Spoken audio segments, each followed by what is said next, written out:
In this introduction section, I want to answer following questions. How MongoDB works? How it stores data? What is the type of MongoDB database? But first question I want to answer is where MongoDB is used. MongoDB is extremely popular database and it can be used in different kinds of applications, such as desktop applications, mobile applications, or only in the backend. But most often MongoDB is used in the full-stack web applications. Each full-stack web application usually utilizes several technologies, and this set is called stack. There are two popular stacks, called MERN and Mean. And if you are a developer with some practical background, I am sure that you have heard about them. Those stacks combine different technologies. For example, in MERN, M stands for MongoDB, E for Express, R for React, and N for Node.js. Node.js is JavaScript server technology. React is a front-end framework. Express is a web server for Node.js. And MongoDB is database. In the Mean stack, Angular front-end framework is used instead of React. Mean is older than MERN because React has become popular in the last years.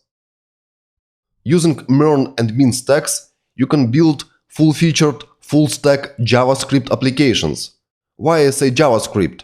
Because Node.js is based on JavaScript, React is JavaScript, Express is JavaScript, and MongoDB is also based on JavaScript. It uses Mozilla's SpiderMonkey JavaScript engine. And if you are familiar with JavaScript, you can start with MongoDB pretty quick. But what is the type of MongoDB database? It is document database. And let's talk about this next. See you in a bit. There are two most common types of databases: relational databases or SQL databases and document databases or NoSQL databases. Examples of the relational databases are MySQL and Oracle. In SQL databases, data is stored in different tables, and those tables have fixed schema. Data that is stored in those tables has relations such as one-to-one, one-to-many, or many-to-many. And in order to retrieve some data from the relational database, you usually perform join request that combines data from different tables. In document databases, data is stored in separate documents, and each document is independent from others. And it is not mandatory to have same schema for all documents. For example, some documents in the database may have field called city, but other documents in the same database may not have this field. Another advantage: all information related to the document is stored in one document, in one place. And when you perform query, you retrieve just one document. No need to perform different join requests. And of course, you can edit any document independent from others, you can insert new documents, you can delete documents, and so on. Very flexible. Let's move on, and next let's discuss structure of the MongoDB database. Let's now talk about MongoDB structure. Each MongoDB database consists of databases. There are default databases that are created after each installation of the MongoDB. And they are called, for example, admin and local. Each database consists of collections. And each collection consists of the documents. We have discussed what is a document in the previous lecture. Usually, documents are grouped into the same collection by common fields. Let's suppose that you want to create e-commerce web application, and you will create a database called e-commerce store, and you will probably create such collections as products, product categories, shopping cart, customers, and so on. Again, schema is flexible and it's not mandatory to have same set of fields in the documents in the same collection. That is the structure of each MongoDB database. Let's move on, and next let's discuss what is a MongoDB shell and MongoDB server. When you install MongoDB, you'll get those two applications. MongoD command is used to launch Mongo server, and Mongo command is used to launch Mongo shell. Those two applications are separate. But what those two applications do? Mongo server stores data in the MongoDB database. It is the main point of data storage. And Mongo shell is used for management of the Mongo server. Using Mongo shell, you can insert documents into the Mongo server, you can update documents, you can delete documents, and so on. In other words, you can perform all kinds of CRUD operations: create, read, update, and delete. And that is a Mongo shell. Both Mongo shell and Mongo server are based on the JavaScript engine. In order to manage MongoDB server, you can use Mongo shell located on the same computer. But you can also manage remote Mongo server using local Mongo shell. For example, you can connect to remote MongoDB server using MongoDB shell installed on your local computer. And please remember those two commands. MongoD command starts MongoDB server, and Mongo command starts Mongo shell. And again, those two applications are separate. Okay, let's move on to the next section, where we will discuss MongoDB installation. And you will install MongoDB on your local computer. We will also cover MongoDB Atlas. That is a cloud solution that offers MongoDB as a service. In this section, we will discuss MongoDB installation and explore MongoDB shell. Let's first discuss MongoDB installation on the local computer. Please navigate to mongodb.com and click here Get MongoDB. And then on Community Server tab, you will be able to choose installation for your operating system. MongoDB is available for Windows, Linux, and Mac OS. Current stable release at the moment of recording of this course is 4.0.0, and this major version was released at the end of June 2018. So please install this version for your operating system. If you use Mac OS, please use Homebrew in order to install MongoDB server. And you can click instructions for installing with Homebrew here. Scroll down here to the section Install MongoDB Community Edition with Homebrew and follow all steps outlined here. If you use Windows, just download installation package, here it is MCI package, and follow installation instructions here for Windows. Here they are. If you use Linux, please follow instructions for Linux. I'll make a break now and give you time to install MongoDB on your local computer. Please note that MongoDB shell will be installed along with MongoDB server. I hope you have successfully installed MongoDB server on your local computer, and now let's launch it and connect to it from MongoDB shell. First, you should check whether MongoD command is available in your shell. If it is available, you can check, for example, version of the MongoDB server. Type MongoD-version. And on my computer I have installed latest version. It is 4.0.0. In your case, it may be something larger than this one. Let's start MongoDB server. Just MongoD and enter. And if everything is fine, then you will see that server was started and server will wait for connections on port 27017. In the other terminal window, I'll check whether Mongo command is available. And we can also check version of the MongoDB shell. Just Mongo and -version. Version of the Mongo shell on my computer is the same as the version of the MongoDB server, because I have installed them as one package. And this version is 4.0.0. Let's start MongoDB shell. Just Mongo command and enter. And here it is, I have successfully connected to the MongoDB server. No username and password was asked, because MongoDB server is installed on the same computer where this MongoDB shell is located. And here I can use, for example, db.version command. And this command will show version of the server, and it is version 4.0.0. In this lecture, I want to make short overview of the MongoDB Atlas. MongoDB Atlas is a service offered by MongoDB company. On mongodb.com website, click on Cloud and here MongoDB Atlas. In the previous lecture, we discussed installation of the MongoDB server on your local computer. This installation is good for development and educational purposes. But if you want to use MongoDB in production, you should consider, for example, this service. Or you can set up your own servers and configure everything yourself. But MongoDB Atlas offers fully functional production solution for MongoDB. And it is very easy to use. In order to use MongoDB Atlas, you need to have account at mongodb.com. If you don't have it, you can create it here. After creation of the account, you will be able to create new MongoDB Atlas cluster. I have already created one, and I will show you now how it looks. Here is example of the cluster. Version of the cluster in my setup is 3.6.6. If I click on the cluster 0, I'll see 3 servers in the cluster. Those 3 servers are combined in the high reliable and high available replica set. It means that if one of the servers will fail, another will take over. This cluster is free and instance size is M0.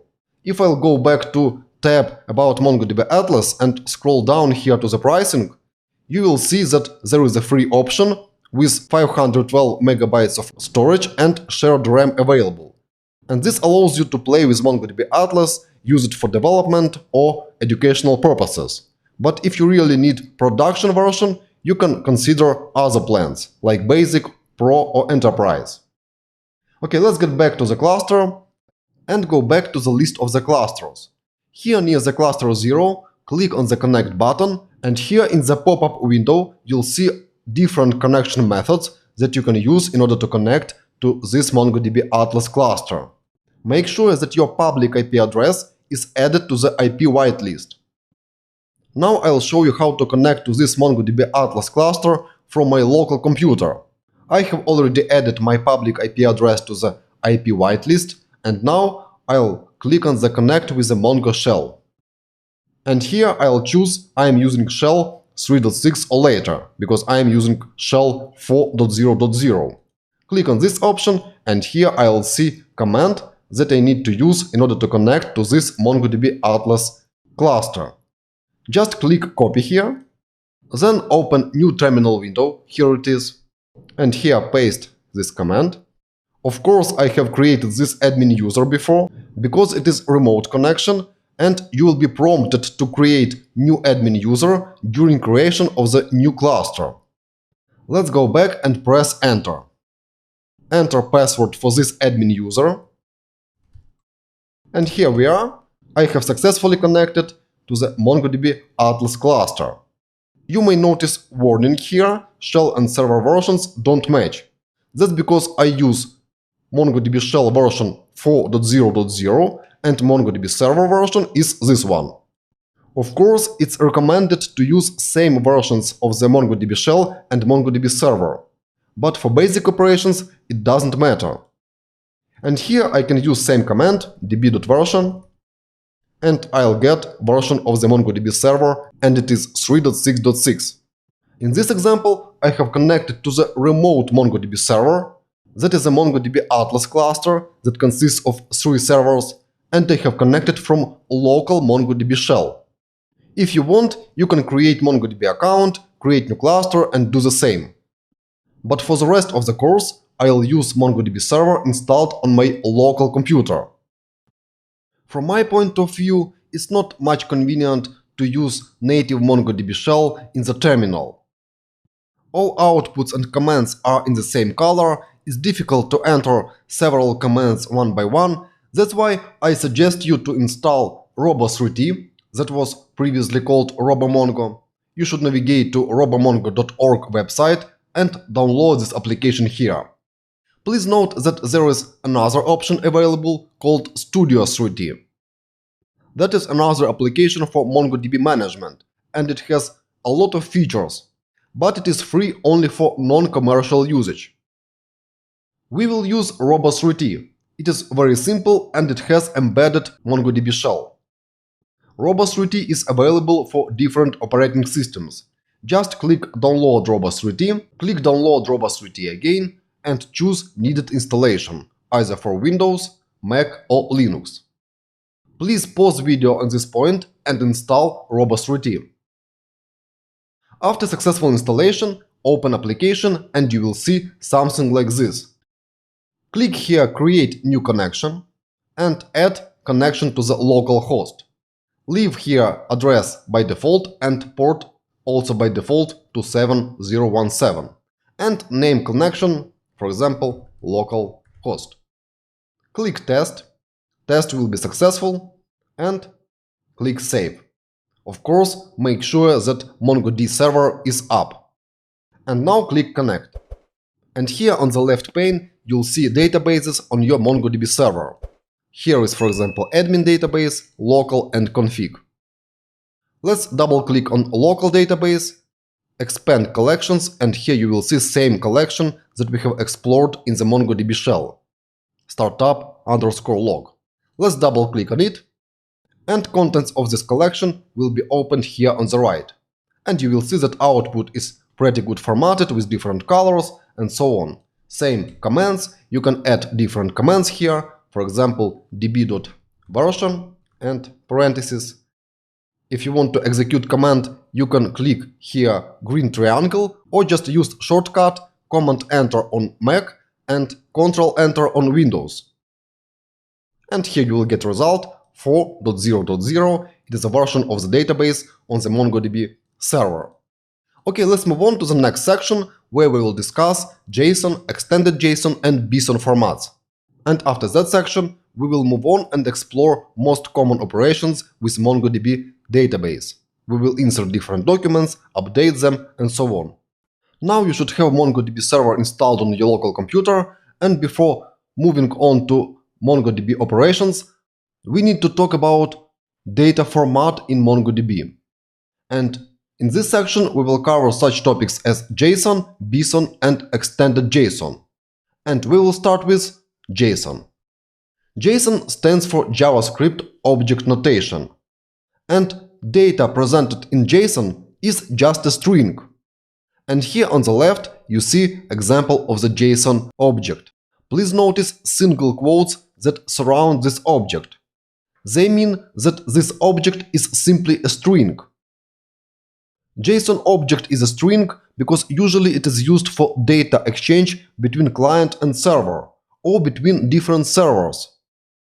It is often used in different APIs. Let's look at the structure of this object. It consists of key-value pairs separated by comma. Each key-value pair is separated by colon. Each key is surrounded by double quotes, and you cannot use single quotes here, because double quotes are required by standard, and JSON parsers will throw an error if you will use single quotes here. Here on the first line you see value phone. It is also surrounded by double quotes, and it means that this value is a string. On the next line, price 120, this value is a number. In stock true, it is boolean, features its array of strings. And here on the right you see 6 data types that are supported by JSON: string, number, object, array, boolean and null. Let's shortly summarize. JSON is usually used for data exchange, and it is represented as a string. Inside, it is an object with key-value pairs. All keys must be surrounded by double quotes, and JSON supports 6 data types.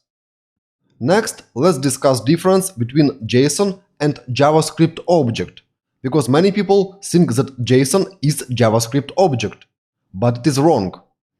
Let's now discuss difference between JSON and JavaScript object.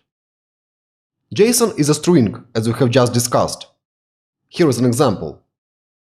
JavaScript object is variable type, and JavaScript object is represented like this.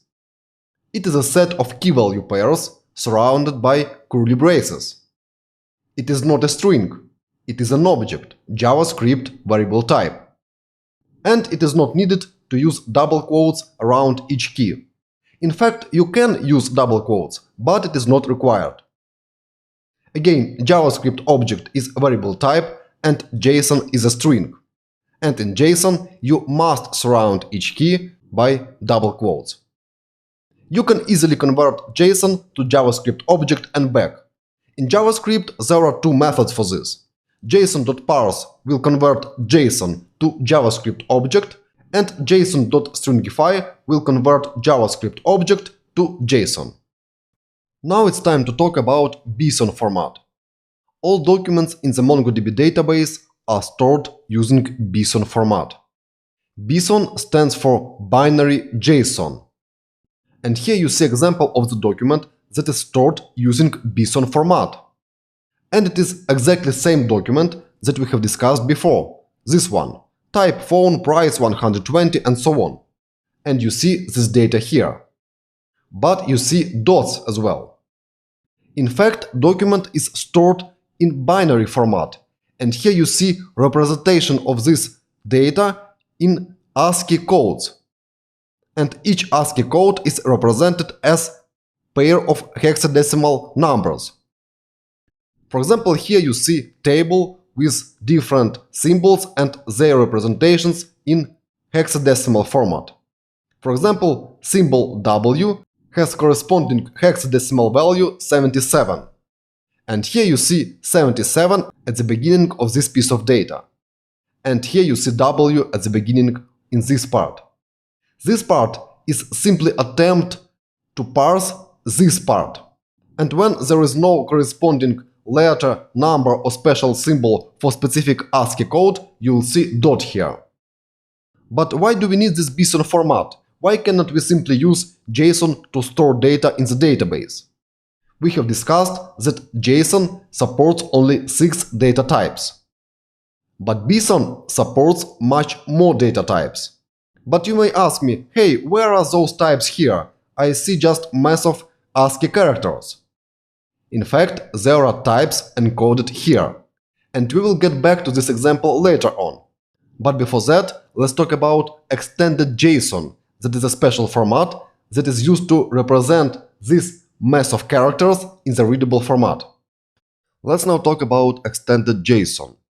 Extended JSON is used for representation of the data that is stored in the BSON format in readable format. It is also used to store new documents in the BSON format. In other words, using extended JSON, you can give instructions for MongoDB which types should be used for values that you pass to the MongoDB. In this example, you see some values that are embedded into the parentheses and prefix such as object ID, ISO date or number long is added. In fact, this syntax is something that combines JSON and JavaScript syntax. If we will look at this part, object ID, parentheses and string inside, it looks like call to the function. Object ID is a function, and here in the parentheses we pass one argument to this function, and this argument is string. Same with number long. Number long is a function, and here in the parentheses we pass a number to this function. And that's what you have seen, for example, when we have discovered startup_log collection. Here is an example of ISO date, here is an example of number long, and that is a representation of one of the documents from Mongo database. To summarize, extended JSON is something between JSON and BSON. Let's next look at most popular data types that are used in BSON and discuss their representation in extended JSON. Let's now look at most common BSON types and examples of their representation in extended JSON format. In this table, in the first column, you see BSON type name. On the second column, there is BSON type ID. And in the third, you see examples of the extended JSON representation of each value type. Let's now look at those most commonly used BSON types. You may see that string, object, boolean, array, and double don't have any prefix. That's because there is corresponding value type in the JSON format. And there is no need to add additional information such as here, for example, number int. String is just a string embedded into the quotes. Object is just an object as we have discussed in JSON. Key-value pairs, key is surrounded by double quotes, value can be string, number, and so on. Boolean, either true or false. Array, square brackets and their list of elements separated by commas. Double, any number in MongoDB, if not instructed otherwise, is stored as a double.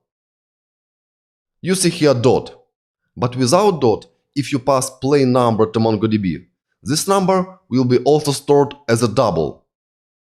If you want to save number explicitly as integer number, then you need to use number int or number long prefix. And it is 32-bit integer or 64-bit integer. Here is an example of the 32-bit integer representation. Object ID is used in each document in MongoDB, and its goal is to make each document unique. And this number must be unique inside of each collection in MongoDB. And date is date representation in MongoDB. It is separate type. And it has prefix isOdate. But what those BSON type IDs mean, where they are used? Let's look at this next. Let's now get back to the example that we have seen before. It is an example of the document that is stored in the BSON format. And I have told you that in this set of ASCII codes there are value types encoded in separate characters. And here is exactly what I have talked about. You may notice underscore ID here. And before that, dots here. And before underscore ID, in those ASCII codes, there is special character 07 that saves data type of underscore ID value.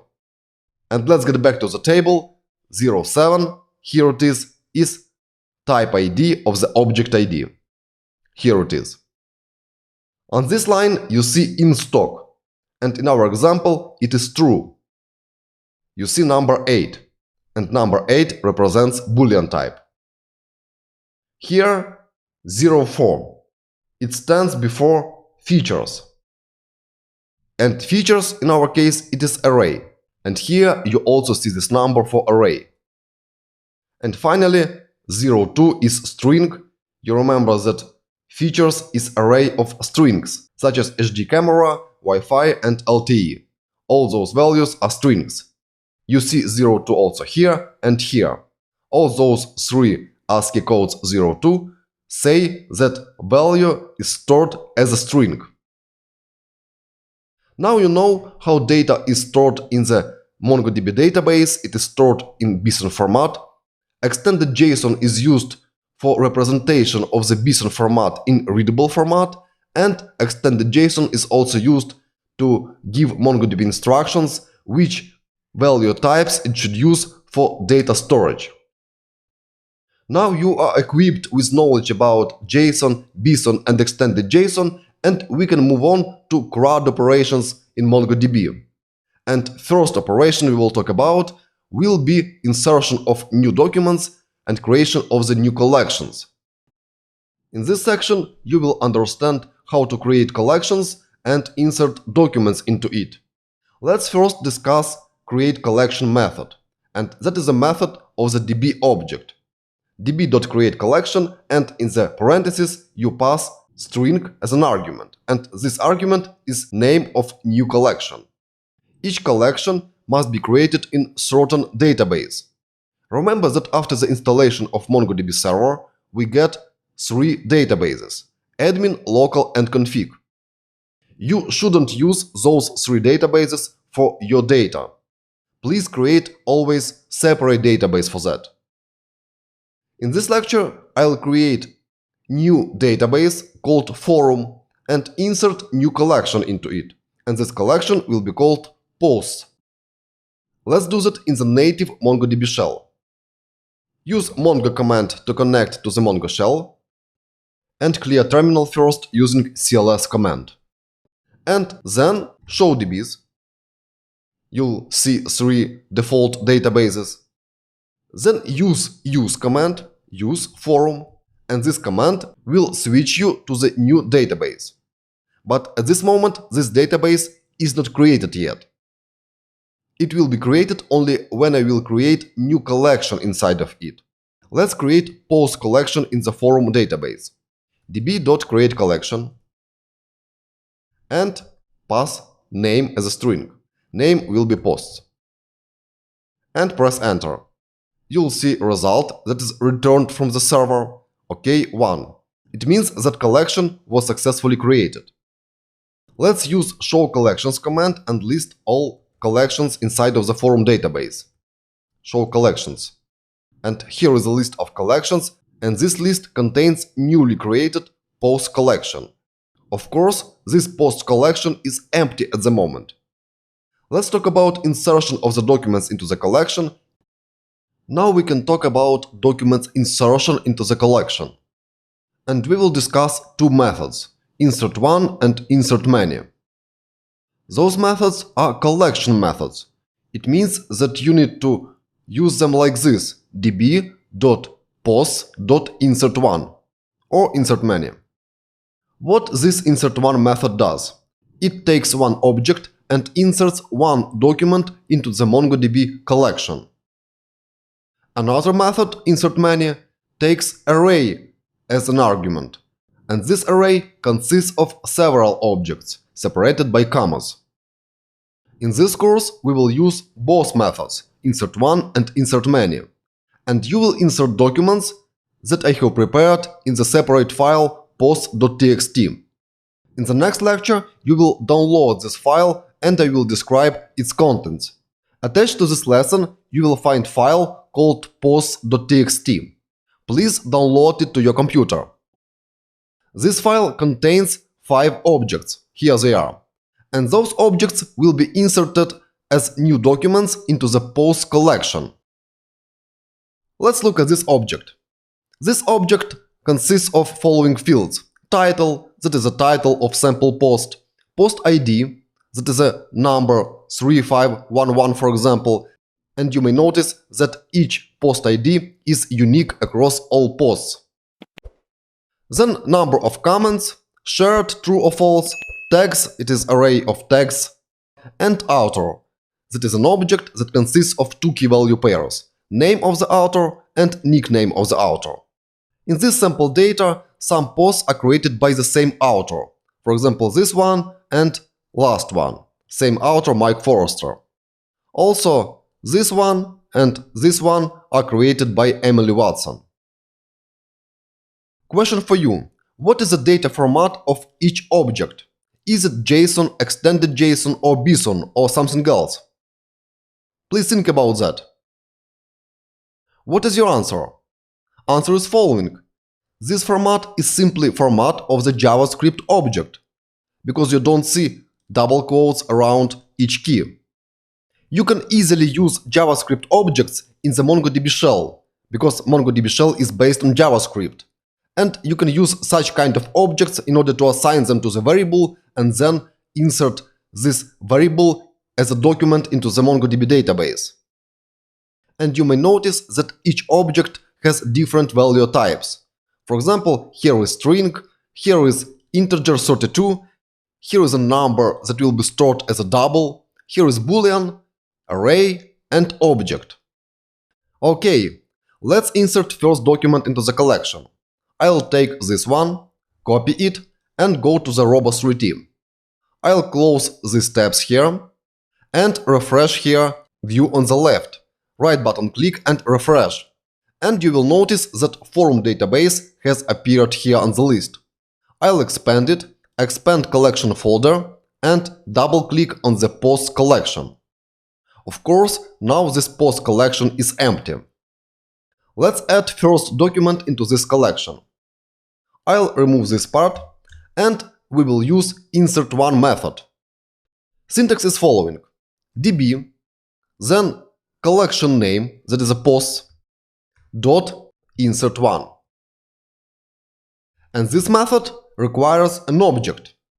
We can do following: we can paste entire object here in the parentheses, like this. But that is a not preferable way to do that. It's not readable. That's why I'll do following: I'll create new variable above and I'll declare it using const. Const means that variable will not be reassigned later on. Const, and this variable will be called just document. And I'll assign value to it, and this value is object that I have copied from the text file here. And add semicolon at the end, because it is a JavaScript statement and each statement must have semicolon at the end. And then db.post.insert1 and simply doc here in the parentheses. You can add here semicolon, but you can also omit it. Let's now execute this piece of code. You can click this green triangle or use shortcut. I will use shortcut Command Enter or Control Enter in Windows. And here below in the window, I'll detach it. You will see result of the operation: acknowledge true and inserted ID that is equal to the object ID. It means that after the insert1 operation, MongoDB server will return object in extended JSON format. And you will see here result of the operation and object ID of the newly created document. This object ID was created automatically. Let's use next method, insert many, and insert two more documents into the collection. And insert many requires an array that consists of several objects. So instead of insert one, let's use insert many. And here I can do following: I can directly put array and copy this object, paste here, comma, and copy next object, this one, and paste as a second element of the array. Or again, you can create separate variable and assign this array to this separate variable. Let's do this in this way. I'll copy this part and create new variable, again const, doc array equal to copied value, this one, semicolon. And db post insert many, and in the parentheses I'll add doc array. And let's execute this code. Again, I have created array with two objects, two JavaScript objects. And then I use insert many method of the post collection and pass doc array as an argument to it. Command Enter and let's execute it. And again, let's detach this window and the result is following: acknowledge true and inserted IDs now is array of two object IDs. And those object IDs reflect two object IDs of the documents that were just created from those objects. Okay, now task for you. We have two remaining objects, this one and this one, with titles I want to start my own business, what I need to do first, and second title, what is the average salary of the junior front-end developer. Now it's your turn. Please take those two objects and insert them into the same collection. You can use either insert1 method or insert many method. Please pause the video now and do that yourself. Okay, how was it? What is the result of your operations? Let's do that now together. I'll use insert1 method. I'll delete this, const doc equal to first object, this one, copy, paste here, semicolon, db post insert1, and here just doc. Command Enter, and here I'll get an error failed to execute script redeclaration of const doc. That's because I have already used doc as a variable and assigned object to it. Remember that I have used doc variable in order to insert first document into the collection. And technically, I am working in the same MongoDB shell, and doc variable is already in memory. And because it was declared as const, I am not able to reassign its value.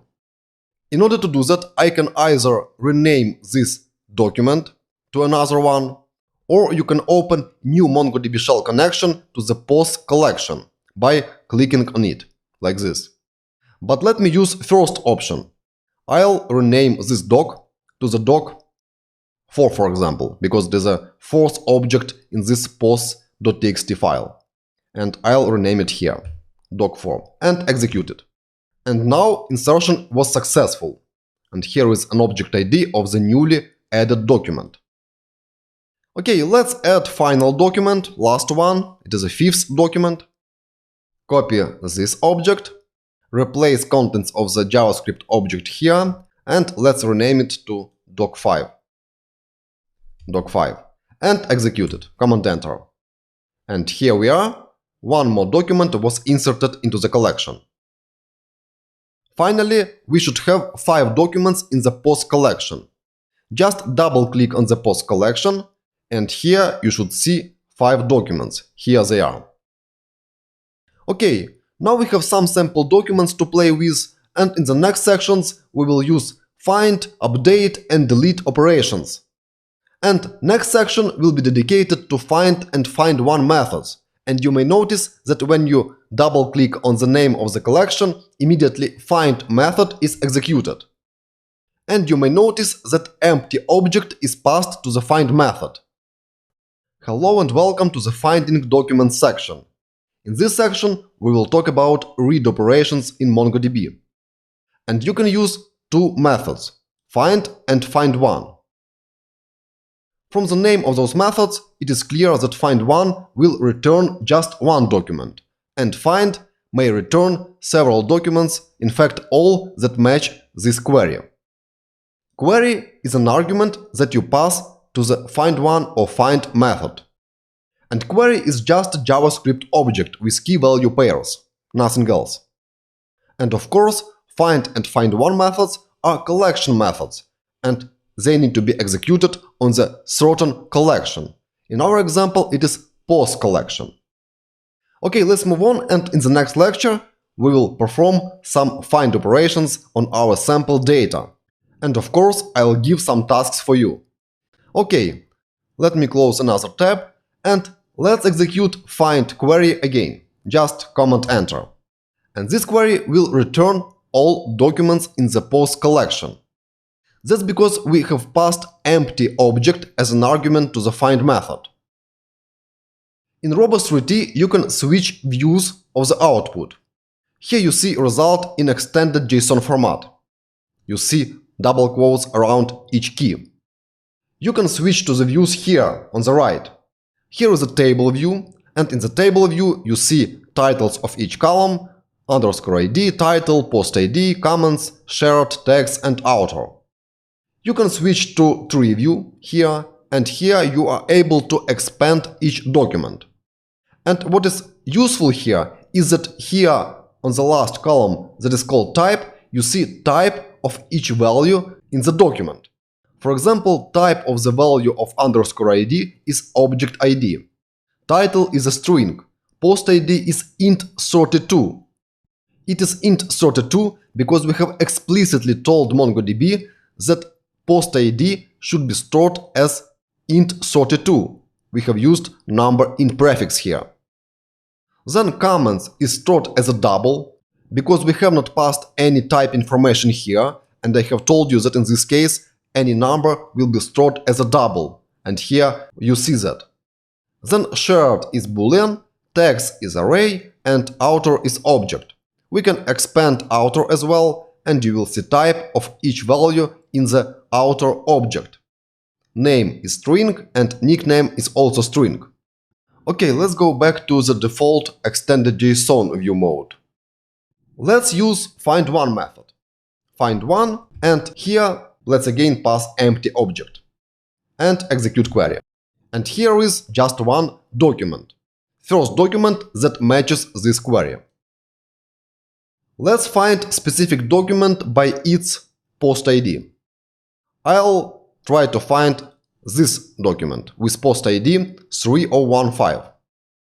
In this case, I need to modify this query object and write here post ID equal to 3015. 3015. And let's execute this. Now I have found this specific document with post ID 3015. Notice that it is not required to add here number int prefix. Of course, you can add it like this, number int. But result will be the same and execute it. So result is the same. Okay, now it's time for the task for you. Please find one document that has two comments. Good luck. Okay, how was it? Let's do that together. Instead of post ID, I'll use comments field. Comments, and here on the right side, I'll pass 2 and execute query. And here is result. This document has 2 comments.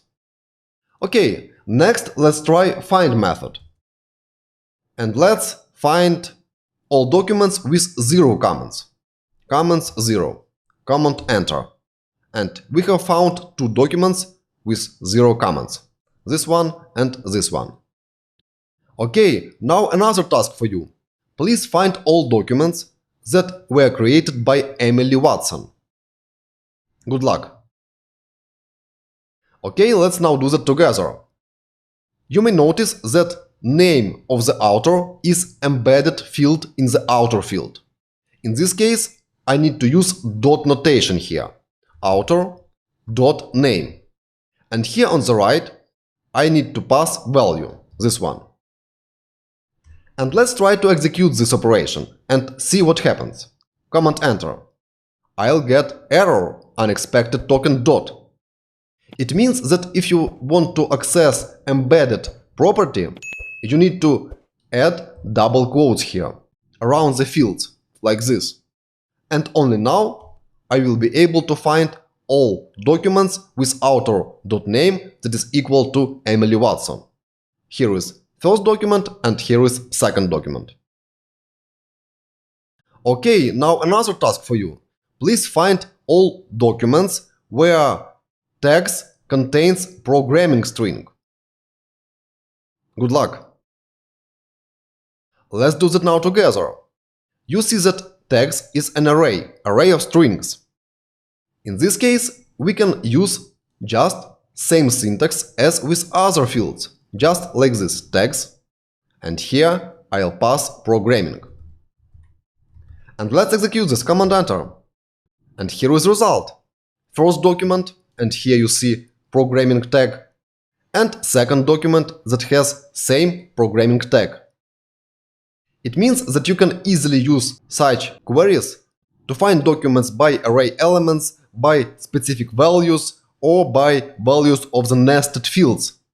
There are many different query operators that can be used in the queries. And here you see some examples of them. You see that each operator is prepended by $sign. And that is a signal for MongoDB shell that you use query operator instead of just field name.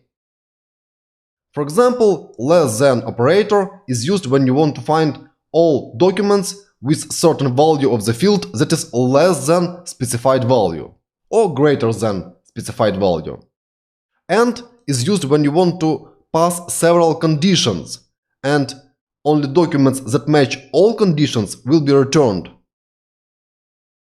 If you use OR operator, then documents that match any of the conditions will be returned back. Okay, let's now try some of those query operators in action. Okay, let's now try some query operators in action. And first example will be following. Let's find all documents that have non-zero number of comments. You see that this document has 0 comments and last one. So 3 documents should be returned back. Let's construct this query. We will query by comments field, comments, And here as a value you will pass an object. And this object will also have key value pair. Key will be operator $, greater than, then colon, and we want to find all documents where comments value is greater than 0. That's why we pass here 0. And let's execute this query. Command enter. And we get back 1, 2, 3 documents where comments field is non-zero. Here, here, and here. Okay, now task for you. Please find all documents that have less than 5 comments. Good luck. Okay, this query is simple. We need to use less than instead of greater than, and here put 5. And execute it. And here is the result, 3 documents matched. And you see that documents that have 0 comments also matched. Here. Now, let's suppose that we want to find all documents that have less than 5 comments, but greater than 0 comments. So each document must match both conditions. In this case, we need to use AND operator. Let's use it. I'll copy this part and delete it here and do following. I'll add query object, add here new line, and here I'll use AND operator. I will start query with $AND. This query operator needs an array as a value. Array of conditions. Here is this array. And I'll add 2 conditions to this array. First condition, comments less than 5. Then comma, and next condition, comments greater than 0. JT 0. Like this. Let's execute this query. Command enter. And here I'll get only 1 document.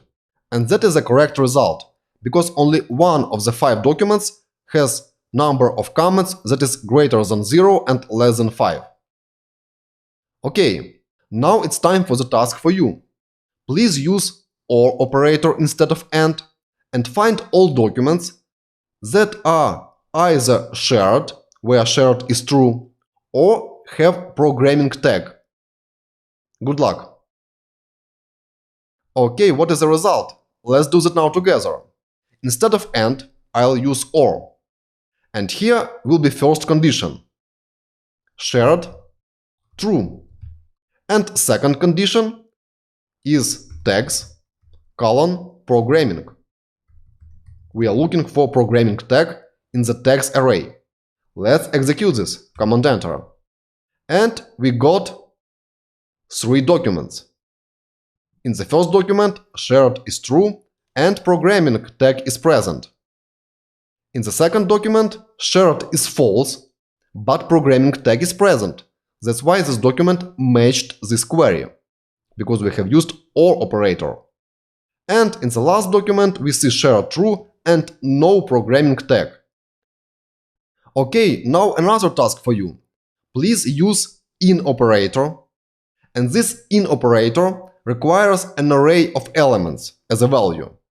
And this operator is used for arrays. And it will find documents that have certain value in the array that exists in the list of the elements that you pass as a value to this IN operator. And your task is to find documents where tags array contains either programming or coding. Good luck! Okay, how was it? Let's do that now together. I'll delete this entire query with OR operator, like this. And I'll query now tags array and I'll use IN operator. I'll do following. Tags, colon, and on the right side, object. And this object will start with $IN operator. And after the colon, I'll pass array of elements. Programming. And after the comma, coding. I'll split this to the 2 lines, like this. Programming and coding.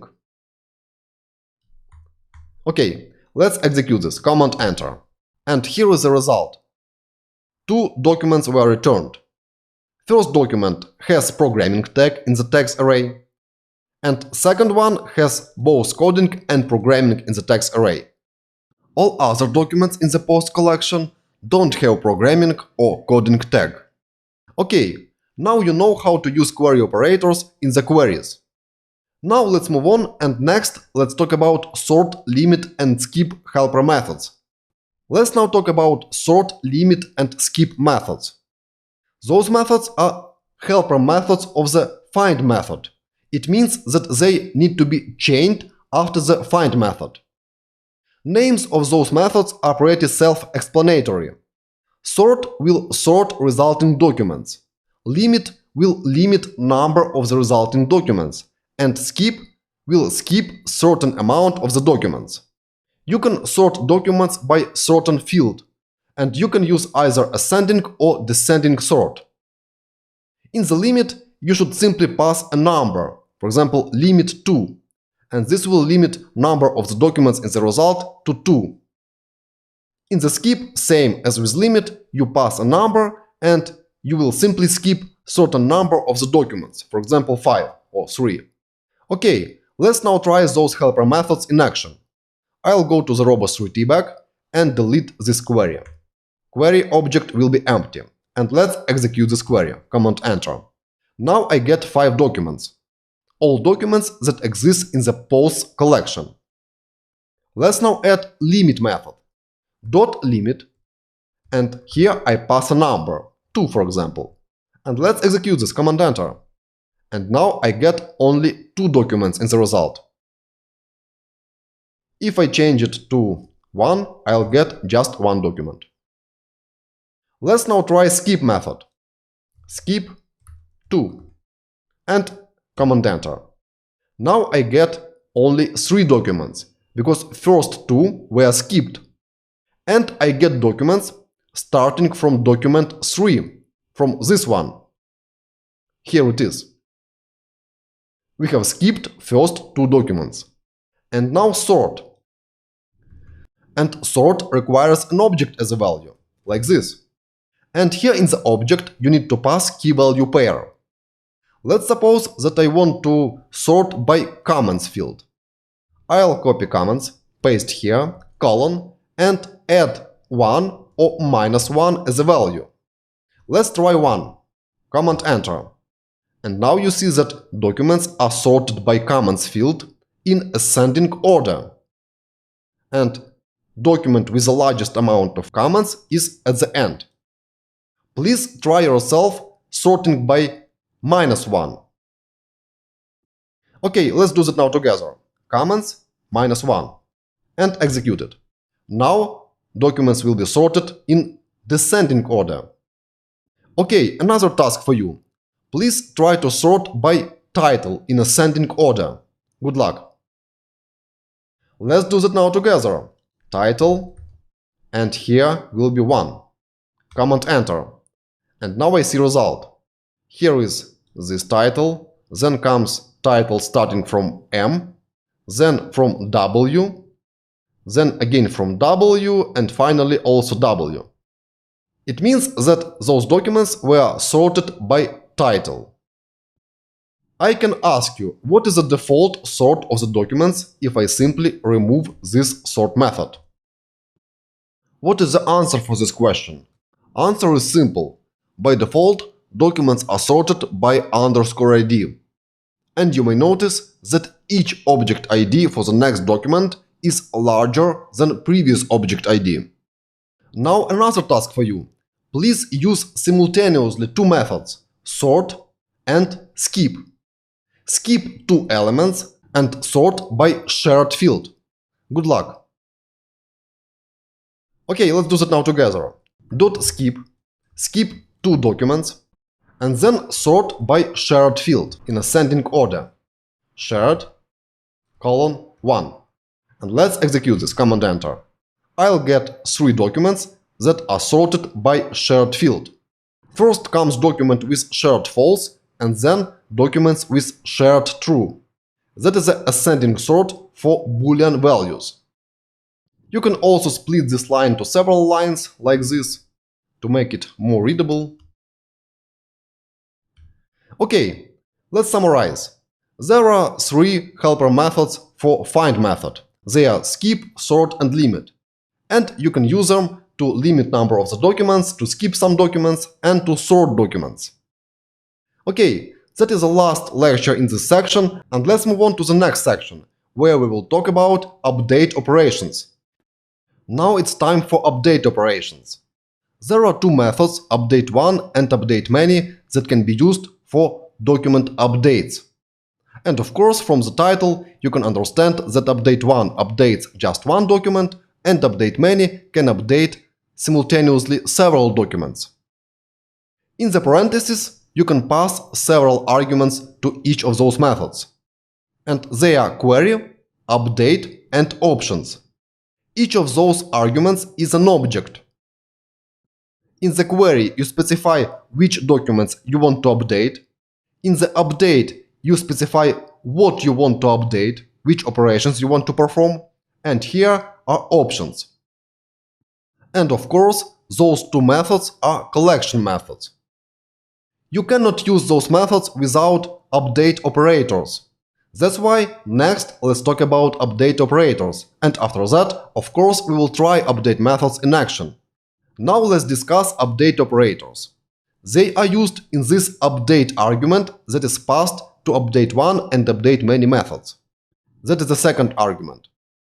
There are several popular operators. Each update operator, same as query operator, has $sign at the beginning. There are many different update operators, and here you see only some of them. Most popular operator is set. It sets value of certain field. Unset unsets certain field. Inc increments certain field by specified amount. Rename renames field, and so on. Let's now try some of those update operators in action, and let's do that in the next lecture. Okay, let's now try update operators in action. And first operator we will try is set. Let's go back to Robots 3D. I'll close this tab and right button click on the form database and click Open Shell. This will open empty shell. And here I'll do following: db, then posts, that is the name of the collection, and update1. Here you see list of suggestions, I can choose update1 here. And here I'll pass first argument, that is a query, and second argument, that is the update object. Let's split this in several lines like this. Here it is. And let's now do following. Let's find document, for example this one, with post ID 2618. And then let's set shared to true. Now it is false. Okay, let's use post ID in the query. Post ID equal to 2618. 2618. And then I'll use set operator, $set, colon, and I want to set shared to true. Let's do following. I'll open new shell, double click on post collection, and find one, and paste here this query in order to see difference. Command enter. Now shared is false. Okay, now I'll set shared to true. I'll pass an object as a value, shared, colon, true. And let's execute this, command enter. And here is the result. Acknowledged true, matched count 1, and modified count 1.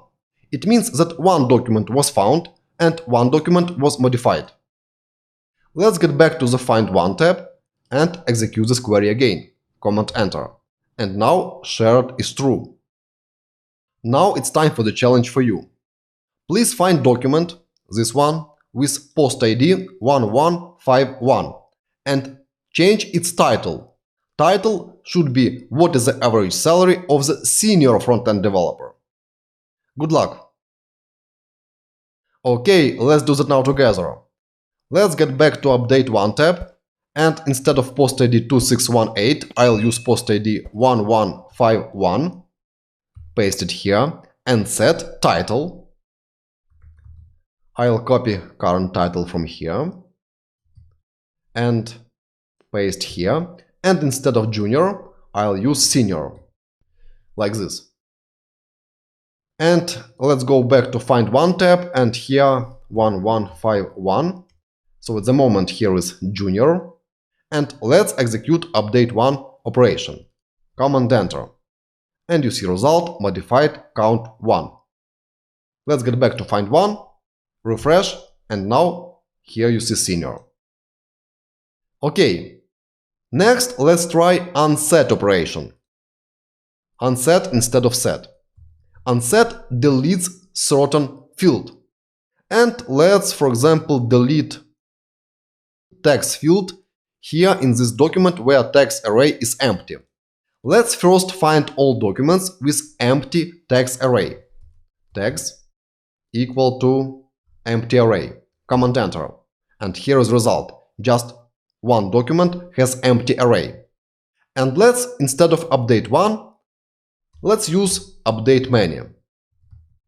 Update many, text equal to empty array, and we will simply unset this field. Instead of string, simply pass 1, text colon 1. And let's execute it. Modified count 1. One document was modified. Let's now try to find documents with empty text array, command enter, and now I get nothing, because there are no documents with empty array.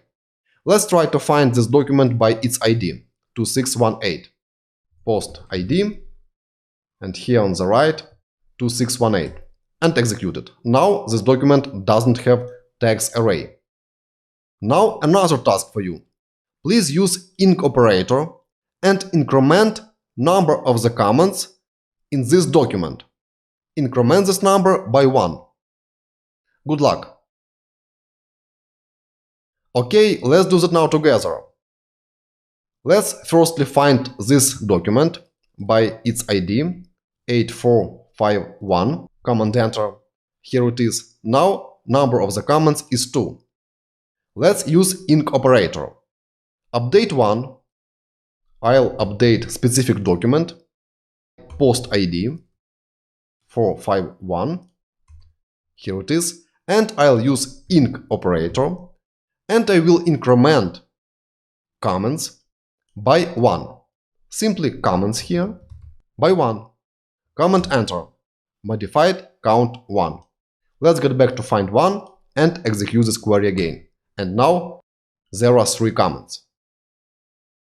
Okay, that is a short overview of the update operators.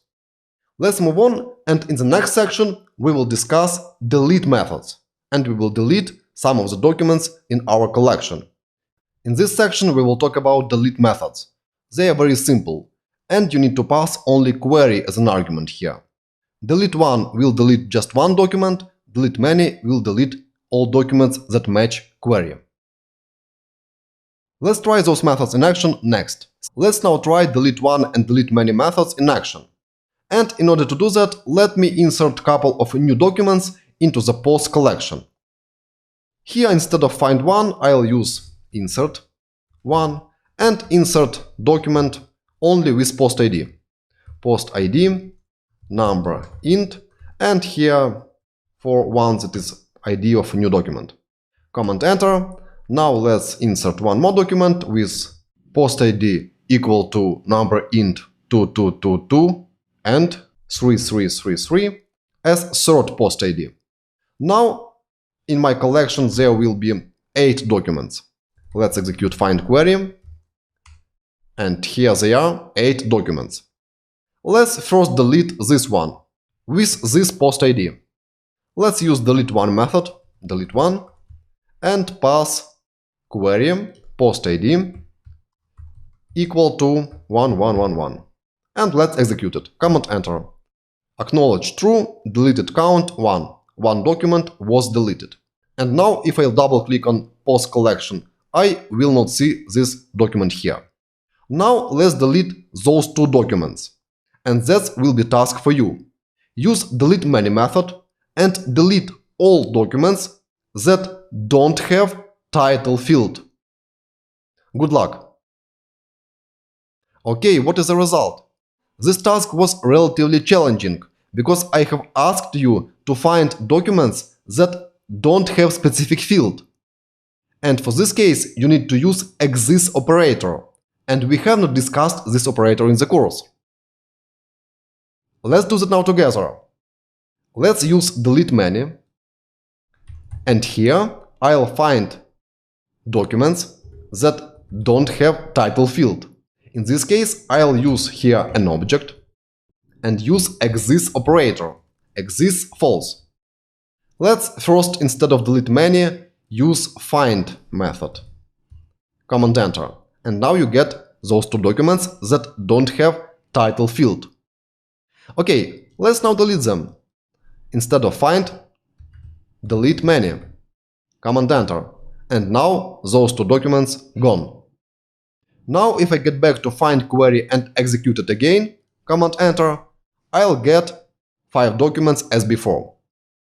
Okay, let's move on to the last section in this course, where I will shortly overview some advanced MongoDB features. In this section, we will talk about some advanced MongoDB features. And first topic is aggregation framework. What is the purpose of this aggregation framework? Using aggregation framework, you can take documents in your collection, you can find subset of the documents, and then produce brand new documents at the end. For example, using aggregation framework, you can find all distinct values of the tags in the tags array in all documents. Or you can find all values of the comments field. Or you can find all titles in the documents, and so on. This framework is very powerful, and in the next lecture I will show you a couple of examples of the usage of aggregation framework. Now I will show you a couple of simple examples where aggregation framework is used. Let's go back to Robo3T, I'll close all tabs and open new shell. Here I'll use aggregate syntax, db.pos.aggregate. And aggregate method needs an array of objects. Let's now do following. Let's find all different author names in the documents. Author name is located here. I'll use group operator, curly braces, and here $group, then colon and another object. And here I'll type following, _id, colon, then in double quotes, $author.name. And let's execute this request. Command enter. And as a result of this request, I'll get 3 new documents. And each document has one field, _id, and value is name of each author. There are 3 different authors for 5 posts. That is an example of the aggregation request. Let's change author name to author.nickname and run this. Now I get nicknames of all authors. I can change author.nickname to comments, for example. Command enter. And now I will find all distinct values of the comments: 25, 3, 0 and 10. Okay, let's move to the next section where we will talk about MongoDB indexes. In this lecture I'll tell you about MongoDB indexes, and I'll use native MongoDB shell to demonstrate it. I'll switch to forumDB, use forum, and then perform following: db.posts.getIndexes and empty parentheses, enter. And here I get array that consists of objects, and each object is index. In each collection there is default index, and this index is created by field _id. 1 here means that index is ascending. Name of the index is here, _id_, and namespace is forum.post. This index ensures that if you perform query by _id, for example, let's find certain post, db.post.find, and here let me use this object ID. I'll copy this, clear terminal, and use db.post.find1, And here I'll use query by _id. Here it is. Let's execute this. And here is the result. In this case, this query was executed using index. This document was found using _id index. If I use in the query other fields, for example post ID or comments or author, in those cases, full collection scan is performed. You can add to the index other fields if you want. And usually indexes are created for the fields that are most often used in the queries. For example, if you use post ID or tags in the queries, you need to create corresponding indexes. Okay, let's move on, and in the next lecture, let's discuss MongoDB utilities. Now I want to talk about MongoDB utilities, such as Mongo Export, Mongo Import, Mongo Dump, and Mongo Restore. Those utilities are separate applications and then can be used for data management in MongoDB. Mongo Export is used to export specific data from certain collection. Mongo Import is used to import data into MongoDB database. Mongo Dump creates dump from the MongoDB database. And Mongo Restore is used to restore data from the MongoDB dump. Let me show you Mongo Export and Mongo Dump in action. In order to demonstrate this, I will use terminal window. Please note that those utilities are separate applications, and you don't need to open Mongo shell in order to use them. I'll go to the terminal and change directory to the desktop. Then I'll use Mongo Export utility, Mongo Export, and now I'll pass several arguments to it. -d specifies name of the database, in our case it is forum. -c name of the collection, it is POS. And -o specifies name of the file where this export data will be written to. And name of the file will be just pos.txt. And let's execute this command. Enter. And here you will see result. This application was successfully connected to localhost and has exported 5 records. Let's open up this newly created pos.txt file. Double-click on it. And here you will see contents from the POS collection. And you see our documents. You may notice that instead of object ID, $OID is used to represent object ID type. Question for you. How do you think why this format is used here? Answer is simple. Now this document was exported as JSON object, not as extended JSON object. And you see that now this document fully conforms to JSON standard. Let me close this file. Let's now use Mongo Dump utility that will create dump of the entire database. Just Mongo Dump and enter.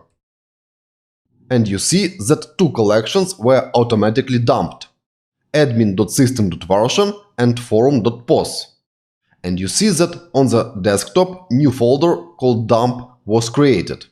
Let's open up this folder. And you will see here 2 folders, admin and forum. Let me expand forum. And you see here pos.bson file and pos.metadata.json. And if I'll expand admin database, I'll see similar structure: bson file and metadata.json file.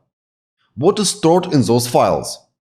In the bson file, data from the collection is stored in the bson format, in the binary format. And metadata.json file contains information about indexes. Let's try to open this bson file. And I'll use special utility for this, called hexdump. Let me open new terminal window. New window. Let me make it larger. Then clear. Then cd to desktop /dump/forum. I'm moving to this folder, this one. Enter. And here I'll use hexdump utility and pass name of the file called pos.bson. Pos.bson. Enter. And here you will see binary data from the bson file. Here it is. And this output is just sequence of the ASCII codes in the hexadecimal format. Remember that we have discussed this in the previous lectures. Let me add here one more option, -C, and enter. And here on the right you'll see attempt to parse this sequence of the ASCII codes. And you can read some parts of our documents.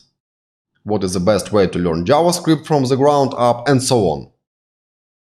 And now you already know that those ASCII codes contain also information about values types. For example, here you see title, and that is a string, and here this 02 represents string value type, and so on. That is the bson format. Let's now shortly discuss MongoDB replica sets. In this course, we have used standalone MongoDB installation on the local computer.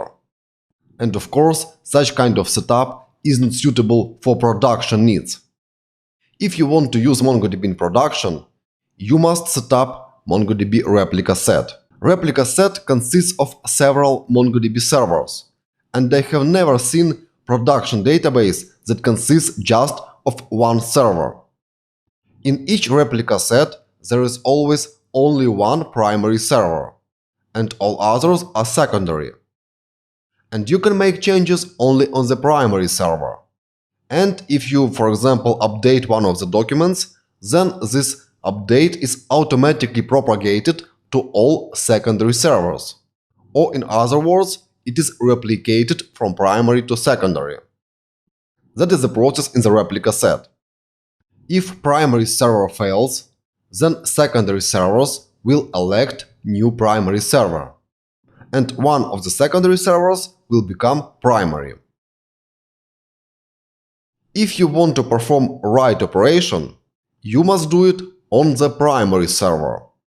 But if you want to read data from the database, perform, for example, aggregation request or simple find query, then you can read from any of the servers, either from primary or from secondary.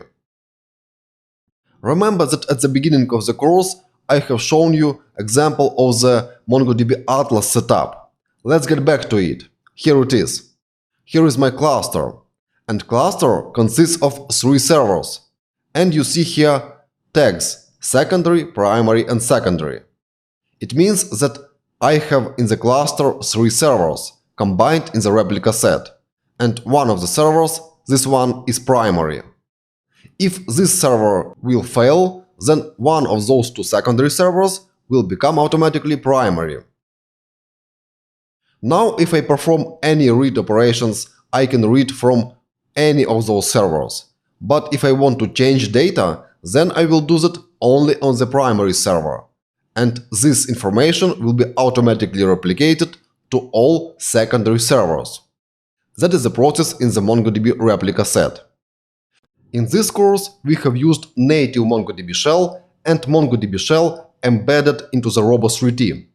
But if you want to use MongoDB in full stack or backend applications, you should consider using MongoDB drivers. And there are many different MongoDB drivers available. There are drivers for PHP, for Node.js, for C#, C++, for Java, for Python, and so on.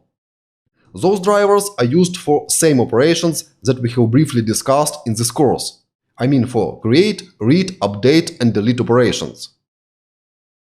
If you use one of those programming languages or platforms, you should install MongoDB driver and connect it with your MongoDB database. Okay, that is the last lesson in this section, and next let's wrap up this introduction to the MongoDB course. In this course, you have learned basics of MongoDB. We have covered MongoDB architecture, we talked about MongoDB shell and MongoDB server, we discussed what is a database, what is collection, what is a document, we talked about JSON, BSON, extended JSON formats, we discussed different BSON types such as object ID, date, and so on. We performed different CRUD operations, we inserted documents into the collection, we have edited them, we have found different documents using certain query operators, we have deleted documents, and we discussed some advanced MongoDB features. I really hope that you enjoyed this short introduction course to MongoDB. And I would like to say thank you for attending this course. What's next? This course was just the top of the MongoDB iceberg. And if you want to learn MongoDB in depth, I recommend you to practice, practice, and practice. If you don't have any MongoDB projects to work on, create your own projects and learn MongoDB by doing. Again, thanks so much for attending this course, and I wish you good luck. Bye-bye.